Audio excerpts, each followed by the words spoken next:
तो आज हमारे साथ जो एक्सपर्ट हैं वो जम्मू से हैं और वास्तुशास्त्र के बहुत ही बड़े ज्ञाता हैं। तो वेलकम साहिल जी। धन्यवाद। हम लोगों ने ना आजकल बहुत इंस्टाग्राम पे, यूट्यूब पे और सोशल मीडिया पे ना ये देखते हैं कि कहीं आपके घर में वास्तु दोष तो नहीं। तो इसको देखने के बाद ना लोग बहुत डर जाते हैं और वो अपने घर में सोफ़ा सेट यहाँ उठा के, बेड वहाँ उठा के, तोड़ फोड़ मचा के कि कहीं वास्तु दोष बचना नहीं चाहिए घर में। तो मेरा सवाल आपसे ये रहेगा, क्या इन सब को करे बगैर भी कोई ऐसा तरीका है जो हम उस दोष को हटा सकते हैं, तोड़ फोड़ के बिना, सेटिंग चेंज किए बिना? जी हाँ, सबसे पहले तो देखिए ऑडियंस के लिए जानना बहुत ज़्यादा ज़रूरी है कि चाहे आपके घर में वास्तु दोष है या नहीं है, बिना किसी कंप्लीट नॉलेज के किसी भी चीज़ को छेड़ाछाड़ी नहीं करनी चाहिए। क्योंकि मैंने ऐसा अक्सर पाया कि जब तक लोग वास्तु को जानते नहीं थे तब भी लाइफ चल रही थी।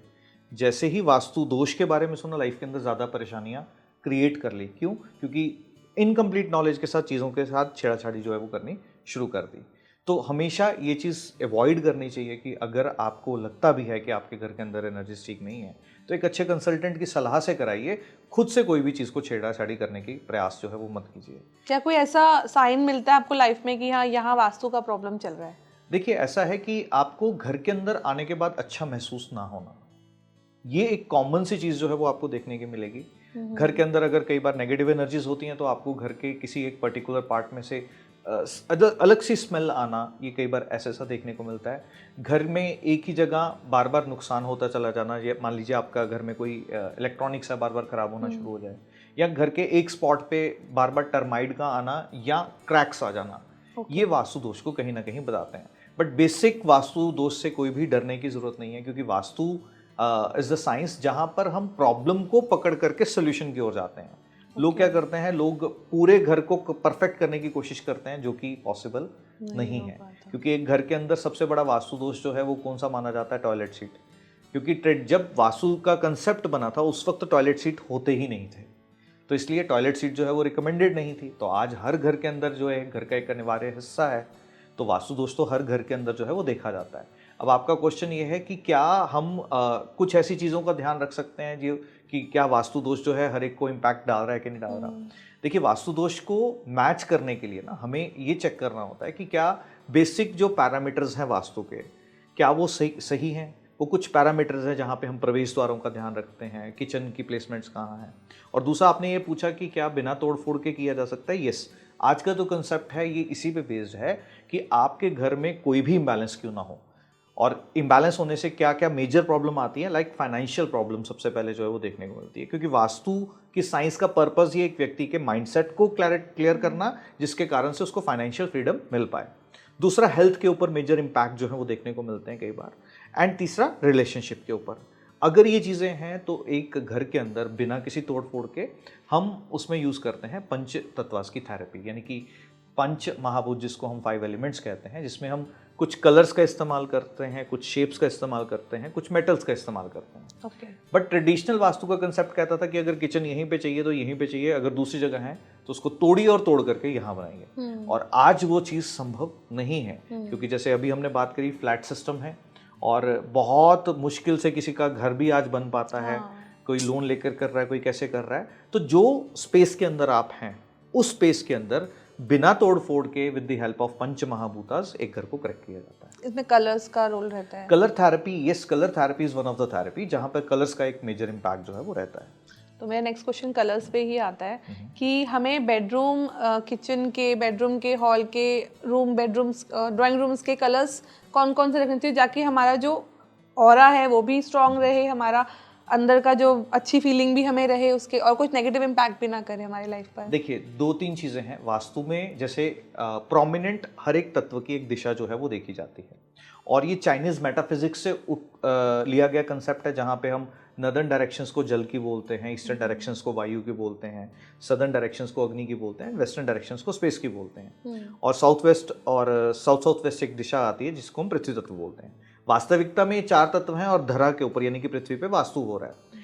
अब जो वास्तु का कंसेप्ट है वो क्या कहता है कि कलर थेरेपी के अंदर हमेशा एक चीज़ जो है वो ध्यान रखनी है कि किसी भी घर के अंदर एक चीज़ जो बेसिक ध्यान में रखनी है वो ये कि बहुत ज़्यादा डार्क कलर्स जो है वो ना करवाएं। ओके। बहुत ज़्यादा डार्क कलर्स क्या करते हैं, वहाँ पे एनर्जीज जो है वो स्टेगनेंट हो जाती हैं।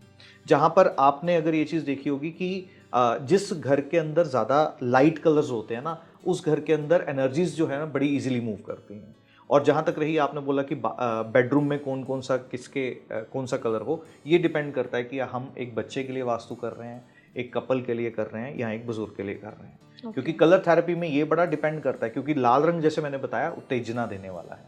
तो पिंकिश टोन या रेडिश टोन अगर एक बच्चे के रूम में हुआ है और वो बच्चा ऑलरेडी गुस्से के अंदर रहता है और आपने वहाँ पिंकिश या रेडिश टोन करवा दिया, वो बच्चा और ज़्यादा एग्रेसिव हो जाएगा। ओके। एक व्यक्ति अगर ग्रोथ ओरिएंटेड नहीं है, आप उसके घर के अंदर रूम के अंदर जो है अगर ग्रीन कलर करवाते हैं, तो आप देखेंगे उसके लाइफ के अंदर उसके जो डिसीजंस है उसके काम को लेकर के वो पॉजिटिव होना शुरू हो जाएंगे। क्योंकि कलर थेरेपी में हमारा माइंड जो है वो ग्रीन को किसके साथ जोड़ता है, नेचर के साथ, प्लांट्स के साथ, ट्रीज के साथ, और उनका एट्रीब्यूट क्या है, ग्रो करना। जैसे आपका ही अगर हम स्पीकिंग ट्री देखते हैं, इसका सिंबल क्या है, एक पेड़ है, और पेड़ का क्या है कि आपकी रूट्स जो हैं बिल्कुल फिक्स हैं और आप धीरे धीरे करके फैलाव की ओर जा रहे हैं। तो ग्रीन जो है ये क्या बताता है, ग्रीन आपको देता है ग्रोथ का सिग्नल जो है वो देता है। ओके। ये एक बच्चे के लिए बड़ा अच्छा है। एक कपल के लिए वार्मथ एक रिलेशन के अंदर जरूरी है। न्यूलीवेड कपल के लिए वहाँ पिंक कलर अच्छा जो है वो रिजल्ट देगा। एक बुजुर्ग व्यक्ति के लिए लाइफ की ऐसी स्टेज पे आ जाता है जहाँ उसको स्थिरता चाहिए, स्टेबिलिटी चाहिए, वहाँ पर लेमन टोन जो है वो बड़ी अच्छी रहती है। सो ना केवल दिशाओं के आधार पर, बल्कि एक व्यक्ति की आयु क्या है, एक व्यक्ति का काम क्या है, उन सब चीजों को ध्यान में रखकर लाइफ गोल्स क्या है, इसके अकॉर्डिंग भी होना चाहिए। Yes, absolutely. एक व्यक्ति का टारगेट क्या है, क्योंकि मैं हमेशा कहता हूं कि आप वास्तु को उस तरीके से डिजाइन कीजिए जहां पर एक व्यक्ति को जैसे आउटकम चाहिए। सिंपल वास्तु के जो पैरामीटर्स हैं वो तो हर एक व्यक्ति के लिए वही हैं, जो प्रिंसिपल्स आपके घर में होंगे वही मेरे घर में भी हैं, बट आपके गोल्स लाइफ में कुछ और होंगे, मेरे कुछ और होंगे। तो आपके लिए मैं क्या स्पेस प्रोग्रामिंग करूं कि आप जो अचीव करना चाहते हैं वो आप कर पाएं, और मेरे लिए डिफरेंट होगी वो। सो एज पर नीड हम कलर्स को भी चेंज करते हैं। इसका मतलब क्या है कि एक व्यक्ति के गोल्स भी बदलते हैं। तो लाइफ के अंदर हम ये कहें कि एक परमानेंट दिशा में यही कलर 100 टाइम्स होगा, वैसा भी नहीं है। ऐसा भी नहीं है, राइट। तो मतलब इसमें आपकी एज क्या है, आपका रोल क्या है, फैमिली में आपका रोल क्या है, that is also important. Yes, absolutely. अगर आप एक बुजुर्ग के कमरे के अंदर अगर आपने रेड कलर करवा दिया है या पिंकिश टोन करवा दिया है, अब घर के बुजुर्ग का क्या काम है, पूरी फैमिली को होल्ड करके चलना, पूरी फैमिली को संभाल के चलना। अब वही व्यक्ति अगर एग्रेशन के अंदर आ जाएगा तो क्या घर को संभाल पाएगा?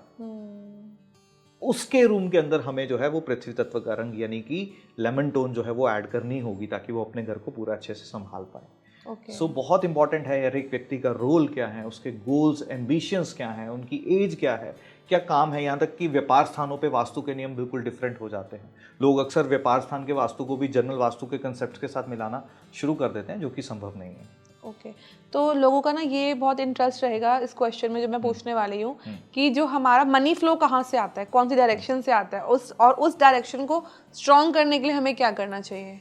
देखिए, ये क्वेश्चन जो है ना, अगर मैं इसका सही तरीके से अगर आंसर देना चाहूँ तो आपके घर की हर दिशा आपके पैसे के साथ जुड़ी हुई है। स्पेसिफिक ये कह देना कि नॉर्थ जुड़ी हुई है या साउथ ईस्ट जुड़ी हुई है या वेस्ट जुड़ी है, जो कि यही सब बोला जाता है, ये उचित नहीं होगा। क्योंकि 16 जो डिविजन्स की हमने बात करी थी ना, 16 क्या है, हमारे माइंडसेट्स हैं। आपका माइंडसेट अगर एक जगह पे ठीक नहीं है तो आप पैसा जनरेट नहीं कर पाओगे। लाइक से क्या कोई पर्टिकुलर दिशा है? नहीं, कोई पर्टिकुलर दिशा नहीं है। हर एक दिशा का पैसे को जनरेट करने में एक अहम रोल जो है वो रहता है।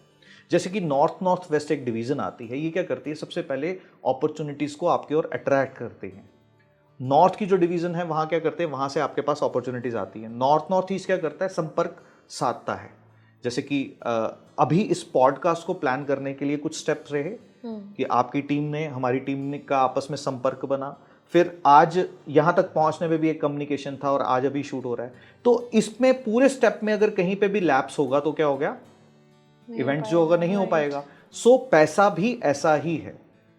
पैसा भी ठीक इसी तरीके से होता है कि आपकी हर एक कड़ी क्या ठीक से जुड़ी हुई है, और जिस भी कड़ी के अंदर गैप आएगा वहीं से दिक्कत आनी शुरू हो जाएगी। हाँ, स्पेसिफिकली ये जरूर कहा जा सकता है कि एक्चुअल में जो स्थान है आपके घर के अंदर माँ लक्ष्मी के आगमन का, जहां से क्लाइंट वास्तविकता में आपके घर के अंदर एक सोर्स बन के माँ लक्ष्मी का आता है, जो कि पैसे आपको देने के लिए रेडी है, वो नॉर्थ से देखा जाता है, क्योंकि शुरुआत वहां से होती है, उत्तर की दिशा से।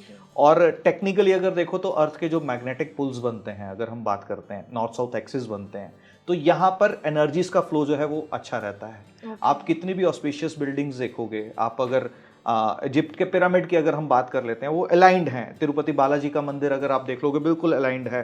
ताजमहल देखोगे बिल्कुल नॉर्थ साउथ एक्सिस पे अलाइंड है। तो जितनी भी बिल्डिंग नॉर्थ साउथ एक्सिस पे अलाइंड है वो कहीं ना कहीं किसी भी तरीके से बेंचमार्क तो सेट किए हुए हैं। सो इसको इस तरीके से देखा जाता है। एंड साउथ ईस्ट जो है अग्नीय स्थान, जो अग्नि का स्वरूप किसको बोला गया? पैसे को अग्नि का स्वरूप जो है वो बोला गया। पैसे को अग्नि का स्वरूप बोला गया। पैसा आते ही गर्मी आती है। ओके। इसलिए मैंने पानी सुना था कि वो हाथ की मैल है, पानी है, पानी की तरह बहता है, ऐसा कुछ नहीं होता वो। पैसा टिकता नहीं। माँ लक्ष्मी को चंचला कहा जाता है। ओके। चंचला क्यों कहा जाता है? कि आज आपके वॉलेट में जो पैसा है, आपने उससे अपने घर के लिए कोई सामान लिया तो आपने वो पैसा किसी को दिया, और किसी ने अपने घर के लिए वो पैसा किसी को दिया, तो माँ लक्ष्मी को क्या बोला गया? चंचला बोला गया।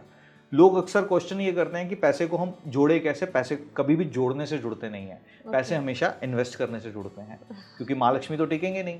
तो आपने अगर कहीं पर उसको इन्वेस्ट किया तो ही आपके पास पैसे जो हैं वो जुड़ते हैं। तो पैसा अग्नि का स्वरूप है। जैसे ही पैसा आता है तो एक व्यक्ति के चेहरे का रंग बदल जाता है, एक व्यक्ति की बॉडी लैंग्वेज जो है पूरी, अगर आप देखेंगे, पूरी की पूरी जो है बदल जाती है।